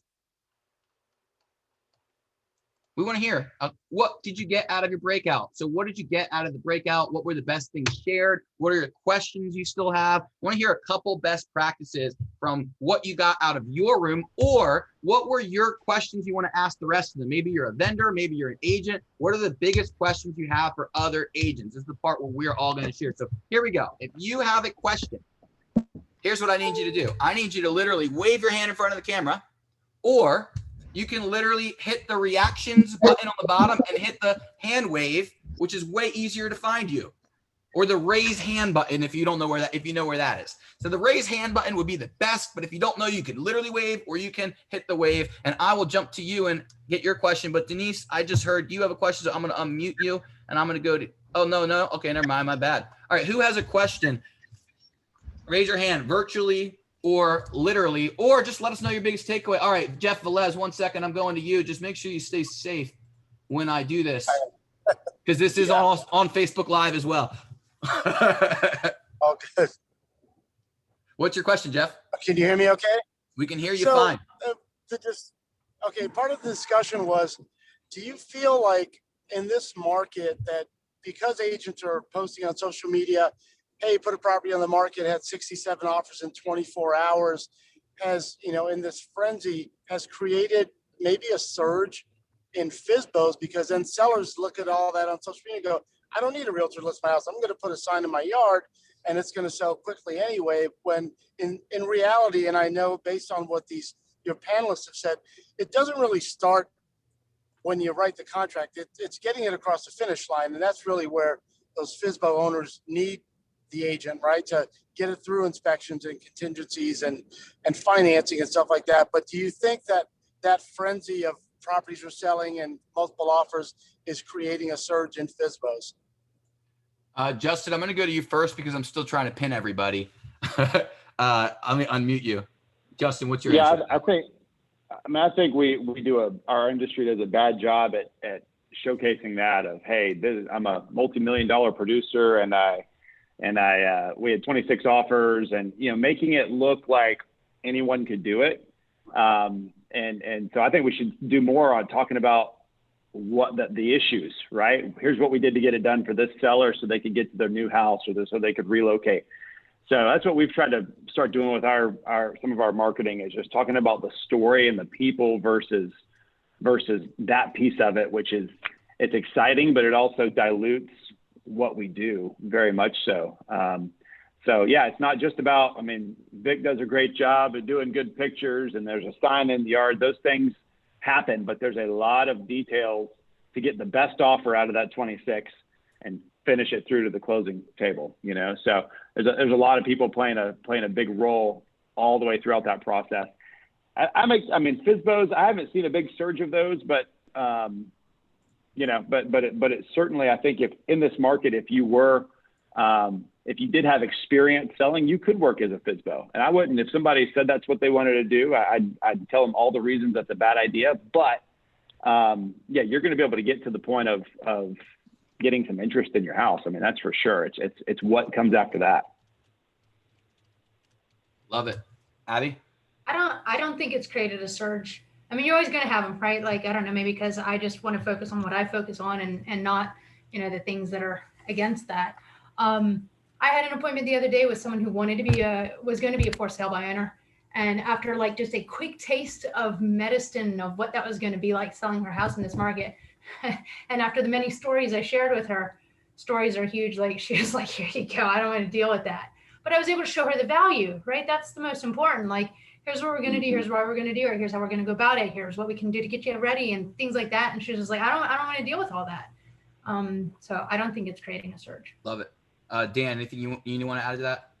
I don't have a lot to add. All I will say is that typically people don't go for sale by owner when they think that a real estate agent can help them accomplish their goals. Typically that's a downward trending market tactic, largely because they do not think that they're going to help them accomplish their goals. To pay, 6% to make more money than you thought was possible, I think is not a deterrent. I think that they're engaging agents at a higher level. I think for sale by owners are actually at an all-time low right now. Love it. I'm not, I don't think that. I know that. Love it. Thanks, Jeff. Did that answer your question? Can you nod for me? Absolutely. And I wanted, and part of my motivation behind it was for these people to show like that they are truly bringing the value to deter that from happening, which is exactly what they all said, which is awesome. Love it. Hey, Tom Langman has a question. I'm gonna go over to Tom. Go ahead, Tom. Yeah, I'd like to just say, man, kudos to your panelists. Amazing stuff. And I'd like to get to know each and every one of them a little bit more on a personal level. Their wife's name, their dog's name, take them out on my boat because you got some great stuff. I mean, Justin, you're a very slick guy, man. I like the bomb videos. I use them. I've never used them on my transaction, but I think that's so important. And Abby said, if you're using them, certainly keep yourself human and show a little humor in it as well, so that you're going to be someone that's going to be fun to work with.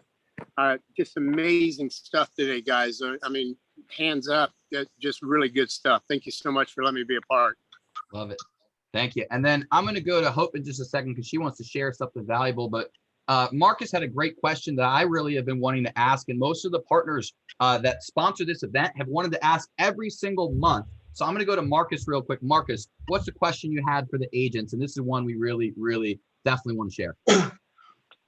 Yeah, so understanding that agents are extremely busy taking calls and not in the office as much and working from home, how would agents prefer to be approached by vendors looking to make introductions in this particular market? Love it. Who wants to send me a deal? Send me a deal. No, I think it's hard to, I mean, we get so many phone calls, I can't keep up. Really, I try very hard. I've got calls from MLS routing to a certain place for help. And so when I get the call that is, it's always somebody looking for 5 minutes. Hey, can I get 5 seconds to, can you accept more referrals? Like we all know those calls quickly get declined. So that's just not the right approach. I'll have coffee with anybody. I mean, I'm from, I'll spend, 30 minutes, like just how can we work together? How can you add value? Like Marcus, I don't know what you do, Marcus, but like if there's a way of adding value to our process or somebody that we know, and that's how I work when I'm trying to build my network is if I can find somebody, and Aaron's a great one in this relationship, right? Like, hey, you should talk to that guy. If Aaron says I should go talk to that guy, I'll probably talk to that guy. So find a connection, make it human. It's just like getting an offer approved. I have a thought for you too, Aaron. As we are all lead generating, right? And my clients are largely builders and institutions, so I'm lead generating to them, just like every one of you would like to have your clients be an institution. And here's the reality: if you want to get in business with an institution, or you want to get in business with Abby or Justin, very busy people, well, what you should do is you should study them, find out, look at their business, watch them before you just reach out to them. Watch them. And you know what you do? Go solve a problem for them. There's this thing called the Law of Reciprocity. It says that if you do something nice for me, and I don't mean buy my lunch. Justin could buy his own lunch. Abby could buy her own lunch. They prefer to not go to lunch. They prefer to not have coffee. They prefer to perfect their business and their craft. So if you show up and hey, Justin, nothing for nothing. I study businesses. I love studying business. I happen to see this little area, and I wanted to offer you this way. That will help you significantly. And then as a result, Justin's going to want to do something to help you. And that's how a relationship starts. And then I'm going to share one more, which is called an Aaron Ludin tactic. Aaron is a genius. He knows that I have studied him, and I know all of his tendencies because we've talked about it. And I'll be very brief with this story. A million years ago, Aaron used to try to sell me Cutco knives. And I would say, Aaron, I'm not going to buy a Cutco knife. I'm not interested in Cutco knives. And he'd say, well, let me show you. And I'd say, no, I'm not interested. Well, one day I took my son, who likes to go with me, to college football games. I played college football, and I'm a fan of college football. So he chose to go to a Georgia Bulldogs game because they were dogs, and he likes dogs, and that's the reason why I wanted to go. So I got my son a Georgia Bulldogs hat and shirt. We did a photo of us at a game, and that was our thing. Well, Aaron calls and said, Dan, I'd like to talk to you. I said, Aaron, I'm not going to do Cutco knives. Cut him off right immediately. He goes, no, I got a gift for your son. And I'm like, oh, gift for my son. Well, yeah, come on in. I'll see you. We'll talk about it. What is it? And he shows up, and he's got a miniature little, straight from eBay, Amazon, $5 Georgia Bulldogs helmet. It definitely wasn't $5, just to throw that out there. And here's the deal. This is I want you, even though you didn't pay, this is the way I want people to think for a second. Aaron could have bought a $5 Georgia Bulldogs helmet and then signed his own name on it and gave it to me. And since he thought about my kid, I automatically gave him the time, and the relationship built as a result. Yes, that's Mr. Schmooze. That's a great book. And here's the interesting thing. I never bought a ton of Cutco knives from Aaron. Do you know what I did buy? The whole Cutco set for my family. He did not sell me the spreader that I give to my clients. He sold me a $2,000 set of knives that my wife is madly in love with. That's cutting boards. Like a bunch of cutting boards and things like that. So the idea is solve a problem or get personal to them. Don't just go with the same old, can I have coffee, pick your brain? You're a genius in the industry, and I can learn something from you. Hey, I'm going to add something to that really quickly that Dan made me think of, not in that whole story, but before that whole story. And that is that agents, and you guys can tell me if I'm wrong, but agents' time is so valuable. They don't want you to buy them stuff they can buy. They don't want you to buy them, buying somebody lunch. Now, Justin might be willing to sit with you for coffee, but when someone says, can I take you to lunch? It's slightly insulting that I want you to pay for my lunch because I don't need your money. And it's also, you're not respecting my time by thinking that I have an hour to give you just because you're going to give me 25 or 30 or $10 or whatever worth of food. So that's at least how some people are going to see it. And so it really comes down, I'm not saying you can't take someone to lunch, but it comes down to what else can you do that's not just pay for the bill and make me listen or get in a conversation in a sales pitch, essentially, because you're buying stuff. Is that fair? Do you guys agree? Am I wrong on any of that? Read some books. Can't teach a kid to ride a bike at a seminar. Mr. Schmooze. It's a great book. Justin, Dan, either of you? Yeah, it's not about the lunch. It's about how do you get on their calendar in the first place. And so what Dan was talking about, what you're talking about, it's the build up to that. It doesn't matter the industry. It's how do you make yourself relevant in their life? And so, yeah, solving a problem. My team, I take them to lunch. We start talking business. That's what we talk about. So there's not and they get mad at it, right? Because that's all we care about. High producing agents, that how do we get better? How do we refine our processes? So if there's something you can come in and solve, if there's a connection that can help make that connection happen so that you can solve it, that's the tactic you got to take, Marcus. Love it. I'm going to let just one or two questions and then we'll wrap this thing up. And anyone that has to jump off, feel free to jump off when you have to. But Hope has something to share or a question for everybody. Hope, go ahead. Hey, everybody. So I am Hope Richards. I'm a real estate attorney and I own RTR Title. I just wanted to drop something that I've noticed in the last couple of weeks in the market. So I've been an attorney for 15 years and strictly real estate. And I bet in my entire career, I have probably drafted 3, less than 5 leasebacks. But in the last 2 weeks, I've probably done 10, 15 leasebacks. That's something that buyers are offering sellers to win the contracts. And they are also very atypical terms. I mean, the rent was $1 on one of them.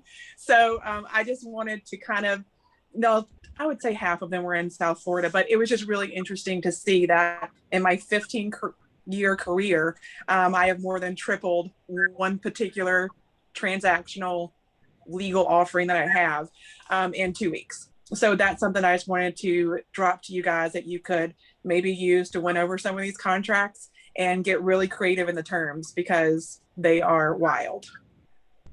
Love it. Any of you guys want to anything to add to that? Yeah. Before I go on. Well, I was gonna circle down on Dan's fire Iron Man speech earlier with that because that, what he's ultimately saying, the mindset and all that, it comes down to the why for the buyer and the why for the seller. And if you can, and we're talking about now Marcus's why of how to connect and make, that's what it's all about. So it's traditional sales, it's houses, whatever. It's not the house, it's the people, it's the scenario, it's the issue, what they're after. So if I was writing an offer on on something Abby had listed, I would call and I would want to engage on why are they selling, where are they going, how do we get this done, right? And so what are their needs? What's their time frame? Do they need to close tomorrow or do they need to close in June, after their kids finish school? And so, so we're trying to navigate those situations and tailor our offers to that situation in a way that we can. So yeah, we've done a bunch of leasebacks as well. A lot of them with no rent being paid. It's just built into the offer and you can stay there for 3 months after. I mean, it's a small difference compared to paying $15,000 or $20,000 over asking price if you can help them make their ends meet. Yeah, it's a personal thing. It's unreal how much it's helping win these contracts because everybody wants to sell their house right now. They're getting top dollar for it, but they can't find one to buy. It's unreal what a difference it's making in these offers. Love it. Thanks, Hope. Dan, did you have some that? Yeah, that's one of the strategies. We just literally won an offer over because we offered a post occupancy. But when I was doing my training with the team the other day, I said, it goes back to that book I mentioned. I don't know if y'all heard it really quickly, but Can't Teach a Kid to Ride a Bike at a Seminar. Great book. But it's figuring out their pain point, right? So for a seller, hey, what's your seller's biggest concern in selling their house, right? Your offer to address that, right? And if it's vacant house, you can't use that as a tactic, but find out their biggest concern and structure that into your offer. Dan, thanks, Abby. Did you have something you were trying to add? I would say that, no, I just have a closing thought for me, I got to jump. And it's just simply this, guys, there's 80 something, maybe 100 agents on this call or professionals in real estate.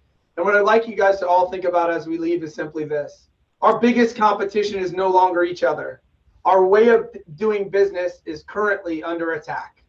We have to get very good at working with each other, and we have to get very good at streamlining the transaction.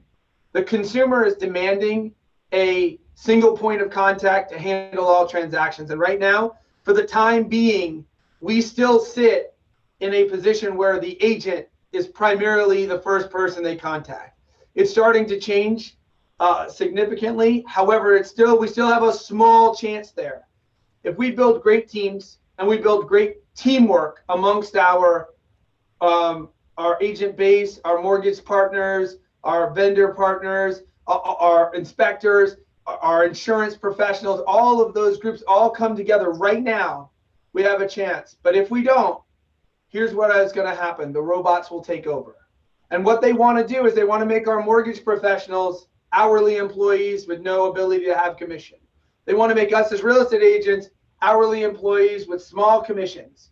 Right now, our industry literally has billions of dollars in commissions on the table. And there are tech firms, we all know the Open Doors, the Zillows, the offer pads, and more to come that see those billions of dollars as an opportunity. And they know we're inefficient. And they're looking to create efficiencies by buying DocuSign, Loop, by buying title companies, by buying platforms. And actually, in one case, there is one tech company, which we all know, that is attempting to nationalize the MLS and take it away from us. So with that happening right now, the only chance we have is for us to stop seeing each other as competition and realize that we need each other to stay relevant. And if we don't, this is the last frontier where you can literally go to school for just a few weeks, master your craft, and make millions of dollars. If you don't do that, there's nowhere else you're going to go to do that here. And we've got to hold on to this for as long as possible. I'm 16 years in. I retire in 4 years, 5 years. So I think I'll be okay, but generations to come will not be the same. We will go the way of the travel agent. And I'll leave you with this, Aaron. If I'm flying from Orlando to California, just making a simple flight, I now pay a platform fee to do that. I used to have to hire somebody to organize that all for me. Now, the only time we use travel agents is when I go to a place that requires specialization. If I'm going to Montreal, I don't need a travel agent. Montreal is not difficult. But if I'm going to Italy and then to Milan somewhere and then to somewhere else, I have to go then hire a professional. Outside of that, I use a platform fee. So unless you are ultra luxury, you're not going to be used. Unless you're in a very small town that has a very small type of product, you're going to get platformed out if we don't all work together. And I want you guys to really think about that. Every transaction, every interaction right now matters. I love it. And Dan, thank you. And if you got to jump off, we appreciate you. And that's actually the perfect segue to the next person's question that I'm going to bring up. But really quickly, what I am also doing is I'm dropping in the chat box. If you guys can take a second, got anything out of this, I have just a 1-minute survey. It's going to take you 2 seconds. Just click on the form. It's in the chat box. I'll give away $100 to someone that fills it out. And it just gives us your feedback on this survey. Whether you liked it, tell us it was great, tell us it was terrible, tell me you think my shirt's stupid, whatever you want to say, good or bad, we won't judge you for it. But as you fill that out, and when you're done, you can just kind of nod and look at the camera and I'll know that you're done. But I'm going to kick it to Bryce Morrison, who is my favorite travel planning person. He is a phenomenal traveling planning professional. He's one of our advertising partners. He's actually, I think we're going to give away one of his wine walks. I just remembered that. So fill out that survey. I'm going to give away, if it's okay with you, I'm going to give away 2 of his wine walks, even if I have to buy it. So I'm going to give away 2 Winter Park wine walks to someone that fills out the form. Bryce has a question though. And I think that was a perfect segue. Dan didn't even know we were about to do that to Bryce. So go ahead. What's your question? And if you guys can fill out the form, you could win a wine walk Winter Park tour ticket. So that is actually a perfect segue. Obviously, there is this perception that travel agents don't matter anymore. And even domestically, we do serve it. We do have a value. And I am happy to help out people understand that. But the challenge is, and this is what's relevant to realtors, I know there are a lot of vendors in here that are obvious pairings for realtors. Obviously, a travel agent isn't really, and especially one that people believe doesn't serve any need for anyone. But I do have some unique products and some unique offerings and a lot of experience. So my question is, for a vendor that isn't so obvious, how do we find opportunities to sit down with these realtors? I appreciate the fact that Justin mentioned he'd have coffee with anybody for 30 minutes. I'm happy to buy. But for people like Dan, you know, how do I get in front of them so that I can find out what their pain points are and what their needs are and how I might be able to solve those for them? I love it. It's a great question. And by the way, I'm going to plug because I don't want to give them time to plug, but you guys could definitely send your clients on one of the wine walks or tours. It's a super easy client appreciation thing. But Abby and Justin, you guys want to answer that one? Or Abby? Yeah, I mean, mine, I'd say like having coffee, I've been shocked things that come out of, because I'm always looking for opportunities as well. So we're salespeople as well. So that's why, you know, I've got someone on my team that took a call, was a listing opportunity, but he didn't get to the point of what their real need was, you know? And so it took me actually going to get face to face with them to build the relationship, uncover like how we could make this thing happen that they had dreamed up. And so that's why, I love sitting down with any business owner, finding out ways that we can work together. And then ultimately everything doesn't turn into long-term relationships, but you'd be shocked how many of them do. So I'm building my network just like you. I don't have somebody I'd say, call this person when you want to go travel. So if we like each other and get along well, that's an easy fit. Love it. Abby, anything you want to add to that? I don't know, maybe go to my team members. Love it. There we go. Bryce, that's a great question. Thank you.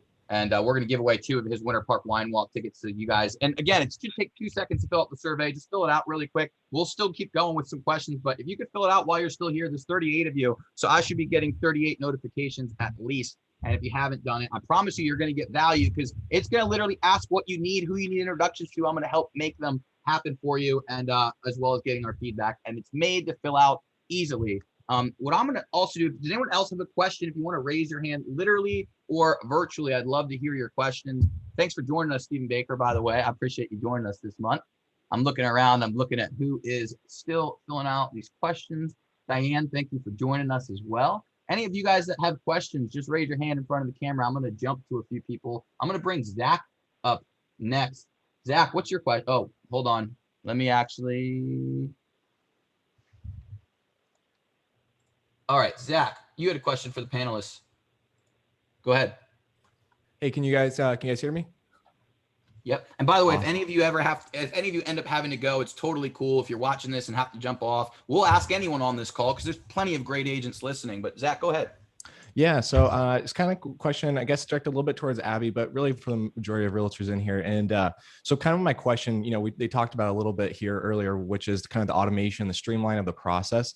And if you had to kind of guess, where would be the future of real estate agents that are actually succeeding in this new market, right? So for instance, obviously, as you guys can kind of see here, I spent a little bit of time doing social media and stuff like that. And obviously that's a great way to get people through the door. But I've also noticed that certain specializations, like we talked about it earlier, luxury are going to do well. But if I was a new real estate agent, right, what would be the specialty or skills that I need to start understanding to really start differentiating myself from maybe those streamlined websites? So for instance, maybe investment realtor or vacation, where is it that you kind of would suggest for new realtors to come in? And then just to add to that real quick, if you guys don't already, I know a lot of people know that Texas and Florida and a few states are starting to open up, but obviously because Florida is the only state that is really open and it's vacation, right? We got Texas as well, but keep in mind, guys, I used to run marketing for a number of different brokerages, and one of the things that worked really well, I thought I'd just share this with you guys, is called the Flyby program. We named it a few different things. If you don't already know what that is, basically it's just a concept, an idea that you obviously advertise to these northern states where people are wanting to come down, but we reimburse them at closing, and only at closing, obviously, for their travel and trip down here. And the really cool part about that is it really gives people an incentivized reason to just actually come visit, and it gives you a reason to get to meet them and everything. And it worked incredibly well for almost every single brokerage I ran through. So if you guys are ever interested in that, as a little nugget. But like I said, just back to that question there, I'd love to kind of know more about that. So if I'm understanding the question, I'm going to try to rephrase it. That where do you see the market going? And if I'm trying to break into real estate now, what are some of the niches that you see would position me for the future of where real estate's headed? Yeah, because it seems like the standard template, right, of just going isn't going to work probably in the future. So what do I need to do? What are the special skills, and what do I need to bring to that table? I think it's going to be harder and harder to come on as an individual agent. I think getting onto a fantastic team, learning from a mentor will help tremendously. That's what I did, right? I think I hounded my broker for 3 people that I could shadow until one of them finally called me back. And I just think you have to really either have that or recognize really lay out what your skill sets and strengths are, and come up with a game plan to focus on that and double down on that. Justin? Yeah, I'm trying not to revolutionize everything, because the industry, although we're in a little period where it's changed for a period, it's not changed forever. I think we spend a lot of time. We need to do things differently as a board and an association in regards to Zillow and the approach of some of these tech companies. But as an individual, I mean, there's still plenty of opportunity to come in, do the same boring things, build a network, build a list, call on that list, treat them well, give them great gifts, do what you say you're going to do, and close deals. So that was an Aaron plug. So yeah, I mean, I don't think a lot of agents come in saying, hey, I want to be a listing agent, because you read a book and it says list to survive, but it's not a listing agent's market. So don't fight the hard fight.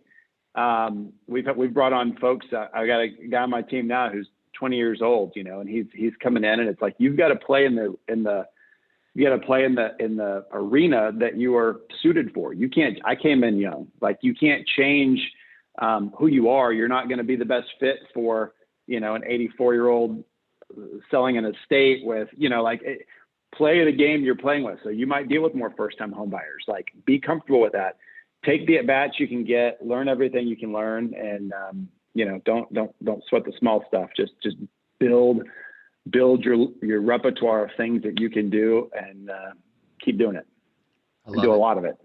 Great stuff, Zach, and great answer from you guys. So here's what we're gonna keep the line open after but I'm gonna let the two of you guys, in case you have to go, I'm gonna let you guys, any last comments or any last things that you want to make sure that you shared, anything you want to add, anything you want to make sure we share with the group. This is just for Justin and Abby, and then I'll open it up for anyone to share takeaways, anything like that, for as long as you want to stay. But Justin and Abby, any closing remarks you want to share?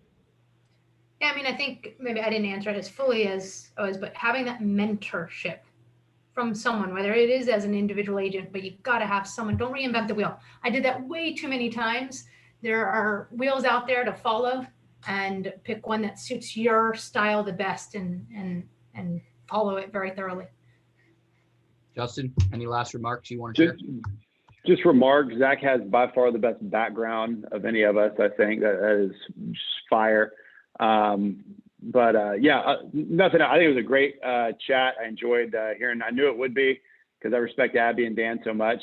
And we all, you made a mention of it earlier. We all subscribe to really the same kind of coaching training philosophies, which is it's the core training, but the guy that leads it, he always talks about being blue collar, and just pounds that. Don't be fancy. Don't reinvent the wheel every other day, because as entrepreneurs, we can do that. And I have to preach that to myself all the time, because it's too easy to run with a new idea.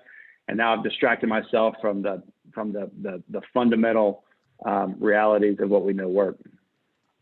Love it. All right. So here's what I'm going to do. Anyone that's left that wants to share any takeaways from this, that has any questions left, you want to ask the group, any big take, I'd love to just go around and get a couple takeaways from maybe 3 or 4 people to wrap this thing up. Maybe just raise your hand literally, or hit the raise hand button, or I'm just going to start calling on those of you that are still here. By the way, those of you that want to download the most recent copy of Orlando Real Producers, I just dropped it in the chat box as well for those of you that need it and don't get a subscription. But all right, let's hear a couple takeaways from the group. And if you guys don't raise your hands, I'm going to just start picking people that are left and hearing what you got out of today. Dora, can I call on you? Is that cool with you?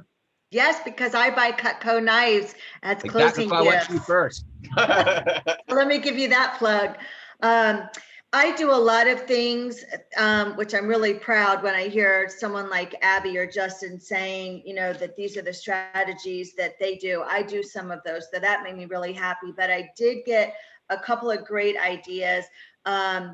The post occupancy, as long as the lender will allow it, because I know a lot of lenders say you have to occupy that home within 30 days or 45 days after closing. But that is a strategy that I have not really been using. So I thought that was a really great tip. And I think too, preparing for what's coming next, because I think, as Justin said, this isn't going to be our only, we're not going to be in this type of market before. I'm telling my team, understand short sales, understand what REOs are, because I think those are going to come back at some point. And again, a great agent's going to be able to pivot and understand what that means, and be ready for that. So I don't hope that happens, but I think we're going to see more of those listings. So. Totally. Dominique, thanks, Dora. Dominique, can I go to you? Sure. What'd you get out of today, or what do you want to add? Either or.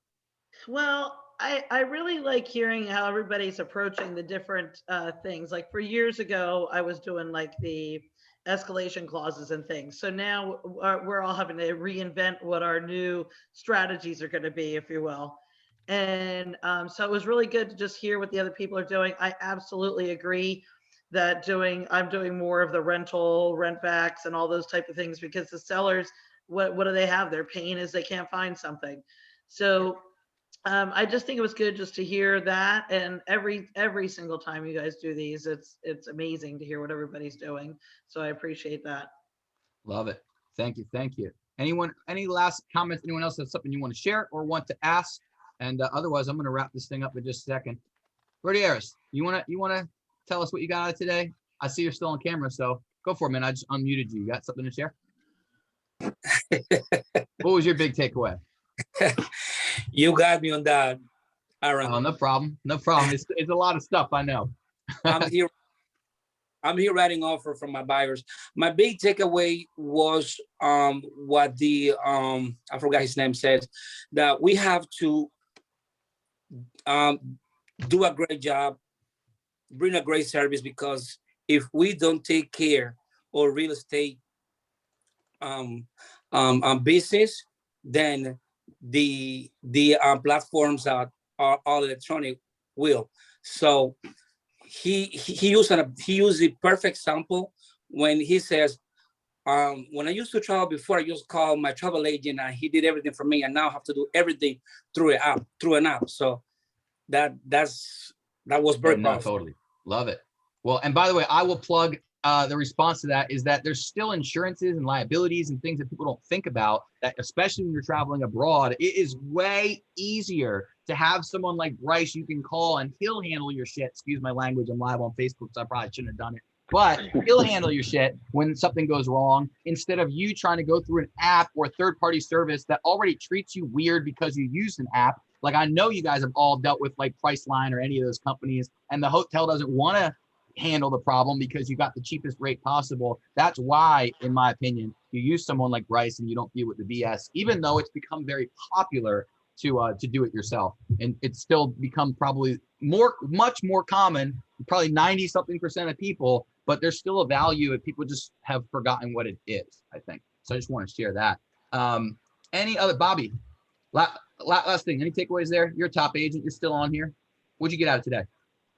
Same thing. I enjoy that as far as being creative, reaching out to other agents and continually building relationships and rapport. I mean, I love what Dan said. It's true. We have to take, this is a relationship business, and that's what keeps us all in business, is that relationship and treating people fairly. And I mean, and that's what I continue to do. I mean, now, same thing. I mean, I reach out to other agents and try to ask, hey, what can we do to make our offer a little bit sweeter? Do the sellers need to move right away? We could be flexible in a long or short closing and stuff like that. So all of it's great. And it's, and that's why we're all top agents, because we come up with these great ideas to keep it relevant, so. Love it. Love it. All right. We are going to wrap this thing up completely. Abby or Justin, any last words or last things I didn't let you share? I know I let you do closing, but anything you guys want to share? Anything to add?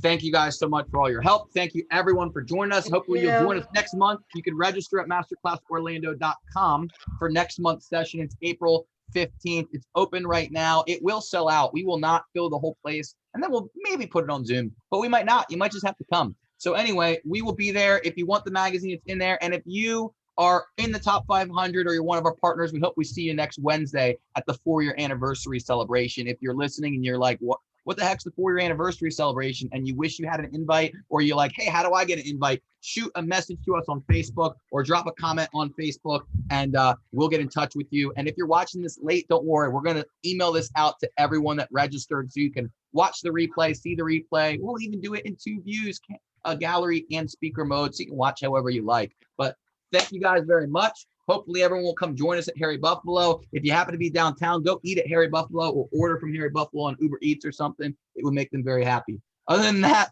thank you guys. I appreciate you. Hopefully you'll use our partners. Nikisha, can you drop the partner list one last time? And if you haven't filled out my survey, we're not friends anymore. No, I'm just kidding. Fill out the survey. Let us know your feedback definitely need the feedback, because honestly, like, I'm not an agent, so I do this for you guys. We need your feedback. What was good, what wasn't good, everything in between. We read every single one of them, and we try to tweak this based off of your feedback. The partner list is in the chat box if you haven't downloaded it already, and so is the sponsor link and all the sponsors info. And I even dropped, because they kept plugging it, how to buy closing gifts. I usually don't talk about that, but there's the prices for closing gifts if any of you want to support the Orlando Real Producers team. So thank you guys very much. I'm going to kick you all out of here. Signing off. Thanks for supporting Orlando Real Producers. I see a lot of you at the 4-year anniversary party. We've got a 5-piece band, a full stage, ice sculptures, caricature artists, all sorts of crazy things that are going to happen, food, drinks, you name it. I promise it's going to be a fun time. So you should grab yourself a ticket. Parking is free, and tickets are about $20, and they're going up next week. So don't be the person that pays double the price just because you made it harder on us because you registered late. Thanks, guys. Take care. See ya. Give Nikisha a round of applause if you're still here, by the way, because she's the reason that these things happen. Thanks, Nikisha and her team. They do everything behind the scenes. Appreciate you guys. Hit me up if you need me.